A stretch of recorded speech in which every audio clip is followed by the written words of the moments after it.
The most dangerous inheritance. How my millionaire foster father hunted me for sport. Did you ever have that feeling, that prickle on the back of your neck, where you just know someone is watching you? Most teenage girls worry about what to wear to prom or who's liking their Instagram posts. But me? I was worrying about wind direction. I was worrying about which mud puddles stayed quiet when you stepped on them, and which ones screamed your location to the man with the night vision goggles.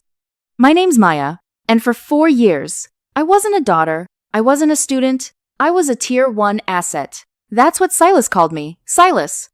My foster father. The man with the bespoke 3-piece suits, the aspen tan, and the private 1,000-acre estate in the Appalachians. He didn't want a child to continue his legacy. He wanted a moving target. When I first arrived at Blackwood Estate, I thought I'd landed in a fairy tale, after years of being shuffled through the system. Sleeping on lumpy mattresses and eating mystery meat, Silas felt like a dream. He gave me my own room, massive, an advanced gaming setup, a credit card for brands I'd only seen on celebrities. But there was always a catch. It started with games. Silas loved games. On Saturday mornings, he'd give me a map and a 15-minute head start. Maya, sweetie. He'd say, tapping his gold watch, hide in the Eastern Ridge. If I don't spot you by lunchtime, you can get that new MacBook. I thought it was bonding. I thought he was just an adventurous rich guy who loved the outdoors. I didn't realize he was calibrating me. He was testing my speed, my lung capacity, my psychological profile. Then came the night of my 17th birthday. There was no party, no cake. Silas sat me down in his study, the walls lined with the heads of animals he'd shot on safaris. He handed me a thermal jacket and tactical boots. The MacBooks were for the practice rounds, Maya, he whispered, his eyes gleaming with this terrifying dead light. Tonight, we go pro. There are 5 men waiting on the terrace. They've each paid $200,000 for the ultimate experience. The long night. If you make it to the main gate, by sunrise. I will sign your emancipation papers and set up a trust fund, if they find you. He paused, leaning in so close I could smell the expensive single malt on his breath. Well, let's just say they've been told the safety is off. I didn't believe him. It had to be a joke, some twisted, wealthy guy hazing thing. Then the first shot rang out. It wasn't a bullet. It was a tranquilizer dart. It hissed past my cheek, grazing the skin, and slammed into the wood paneling behind me. I didn't wait for a second one. I ran. The mountains at night are merciless. The ravines are sharp.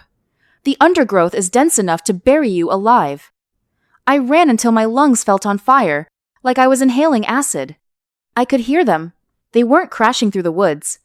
They were stalking. They had dogs. They had thermal imaging. Silas had spent 4 years training me to survive, and now he was selling my survival instinct as a commodity. I survived that night by sliding into a hollowed-out log in the middle of a swampy creek and breathing through a hollow reed. I watched through a gap in the wood as the CEO of a major banking firm, a man I'd seen on TV, walked 10 feet away from me, holding a crossbow like he was hunting supernatural monsters. When the sun broke, Silas was waiting at the gate. He wasn't worried. He looked like he'd just watched his horse win the Derby. Magnificent, he muttered, punching data into his tablet. Your adrenaline spiked, but your cognitive function remained intact. We can triple the fee for next month. For the next year, I lived in a cycle of terror. Every full moon, a new hunt. I stopped being a child. I became a weapon. I learned to make camouflage from moss and berry juice. I learned to track them. I wasn't just surviving. I was preparing. Silas grew greedy. He started inviting more guests. Then, he brought in another kid, a boy named Eli. He was just 14. Scrawny, trembling, take, looking like a lost kitten in a lion's den. That was the moment. Everything changed. I saw him sitting in the breakfast nook, picking at his food, his face pale and tear-streaked. Silas was looming over him, tapping a map with a pointer. I realized then, I wasn't just a survivor anymore. I had to be a mistress of the hunt. The grand finale was scheduled for the night before my 18th birthday. 8 hunters, advanced equipment, and 2 Tier 1 assets. Me and Eli. But Silas made one massive miscalculation. He thought he owned me. He thought the training made me loyal. He didn't know I'd been planning my own move. I disabled the cameras around the old servants' tunnel months ago. I'd hidden supplies in the hollow oak by the ravine, 2 high-voltage stun guns I'd ordered off the dark web, and my smartphone, fully charged and wrapped in plastic. The air horn sounded at midnight. "Breathe with me," I told Eli. "Don't look left, don't look right, just follow my feet." We didn't head for the gate this time, we doubled back. We headed for the command center, Silas's high-tech study. Silas recorded every hunt, streaming it to a private, secure server for his wealthy clients. He thought he was recording entertainment. I knew he was recording confessions. We hit the first checkpoint. A motion sensor. I timed the sweep. 5, 4, 3, go, I whispered, pulling Eli across the path just as the sensor reset.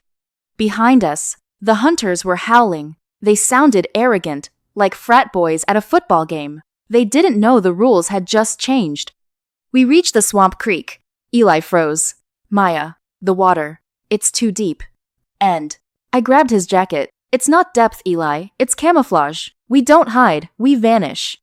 We went in, shallow breathing, using the mud. 3 hunters passed right above us on the log bridge. I could see the mud dripping off their boots. One of them actually checked his thermal scope right over where we were and sighed when it read cold. We made it to the main house. We used the servants' tunnel. Silas was in the study, swirling scotch, staring at the master monitor, looking confused that our trackers had gone offline. He didn't see me come in. I wasn't a target anymore. I was the hunter. "What in the world?" he started, turning around. I didn't let him finish. I jammed the stun gun into his chest. The full 1,000,000 volts. The look on his face wasn't fear. It was pure, unadulterated shock. He crashed to the floor. While he was down, I ran the hack I'd been perfecting. It bypassed the main encryption. Every video file. Every client database. Every financial record was now uploading directly to the FBI's anonymous tip portal. The first helicopter landed 15 minutes later. Silas tried to claim we were just playing intense training games, but the evidence on the server told the real story. He wasn't looking at emancipation anymore. He was looking at federal trafficking and conspiracy charges. The clients? They were arrested before they could flee the estate. Blackwood Estate is a crime scene now. Silas is in a high-security facility. The hunters are awaiting trial. Eli's with a good foster family. A real one. The kind that gives you cake on your birthday and doesn't own a single gun. As for me, I still run every full moon. But I don't check the mud. I don't camouflage. I just run. Because for the first time in my life, I'm not running from anything. I'm Maya. And I'm finally free.